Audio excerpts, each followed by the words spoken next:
রোনালদোর মতে গ্লোব সকার পুরস্কার হচ্ছে ব্যালন ডিওর ও ফিফা বেস্টের চেয়েও সেরা। তার মতে এটা অনেক সৎ একটি পুরস্কার। সত্যিই কি এটা সৎ পুরস্কার, নাকি দুনিয়ার সবচেয়ে হাস্যকর পুরস্কার? প্রশ্নটা আসতেই পারে যখন দেখা যায় হাস্যকর সিদ্ধান্তের। কিন্ডার গার্ডেনে যখন দেখা যেত বার্ষিক ক্রীড়া অনুষ্ঠানে কেউ কোনো পুরস্কার না পেলে তাকে একটি সান্ত্বনা পুরস্কার দেয়া হতো, এখানেও রোনালদোকে সান্ত্বনা দেওয়ার জন্যেই দেয়া হয় এই পুরস্কার। তবে চলুন জেনে নেওয়া যাক গ্লোব সকার সম্পর্কে বেশ কিছু তথ্য। 2010 সালে শুরু করা হয় গ্লোব সকার অ্যাওয়ার্ড দেওয়া, তবে সাম্প্রতিক সময় আলোচনায় এসেছে এই পুরস্কারটি।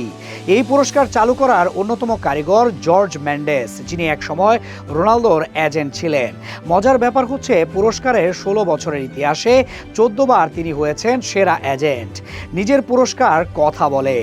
2011 থেকে 2015 পর্যন্ত গ্লোব সকারের স্পন্সর ছিল রোনালদোর CR7 আন্ডারওয়্যার।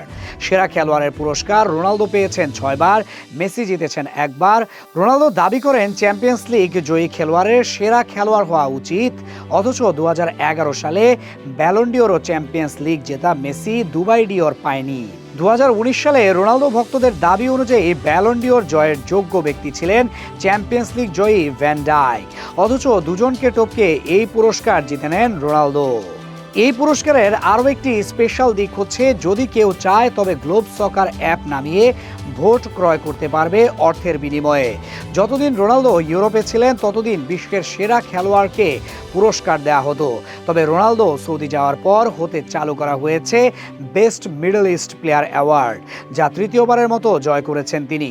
অথচ এই সময়ে মিডল ইস্টে একটি আনুষ্ঠানিক ট্রফিও ছুঁয়ে দেখা হয়নি তার। 2025 সালেও যেমন তার হাতে তুলে দেওয়া হয়েছে এই গ্লোব সকারের মিডল ইস্টের সেরা খেলোয়াড়ের পুরস্কার, যদিও সৌদি প্রো লিগ জিতেছিলেন আল ইত্তিহাদ, সেরা খেলোয়াড় বেনজেমা। এএফসি চ্যাম্পিয়ন্স লিগ জিতেছিল আল আহলি, সেরা খেলোয়াড় রবার্তো ফিরমিনো। তবুও কোনো দলীয় শিরোপা না জিতেও সেরা খেলোয়াড় রোনালদো। 2024 সালেও সেরা মিডল ইস্টের পুরস্কার জিতেছিলেন তিনি। সেবার আল হিলালের মিত্রোভিচ 42 গোল ও 3টি ট্রফি জিতেও পায়নি পুরস্কারটি। বেস্ট মিডল ইস্টের সেরা খেলোয়াড়ের পুরস্কার চালু করলেও অন্য কোনো মহাদেশ কিংবা স্থানের সেরা খেলোয়াড়দের আলাদা করে পুরস্কার দেওয়া হয় না ইউরোপ ছাড়া। প্রতি বছরেই বিভিন্নভাবে রোনালদোর হাতে পুরস্কার উঠিয়ে দেওয়ার জন্য সব রকমের চেষ্টা করে গ্লোব সকার।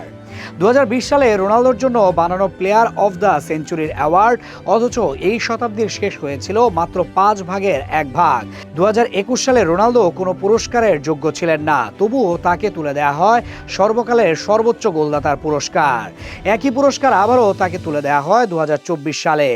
অর্থাৎ একটা পুরস্কার দিয়ে তো খুশি করতেই হবে রোনালদোকে। 2023 সালে তাকে দেওয়া হয় সেরা মিডল ইস্ট খেলোয়াড়, Maradona award, fan favourite award. Ronaldo যেন সেই কিন্ডার গার্ডেনের ছেলে, যাকে খুশি করতে এখন নিয়মিত দেওয়া হয় সান্ত্বনার গ্লোব সকার অ্যাওয়ার্ড।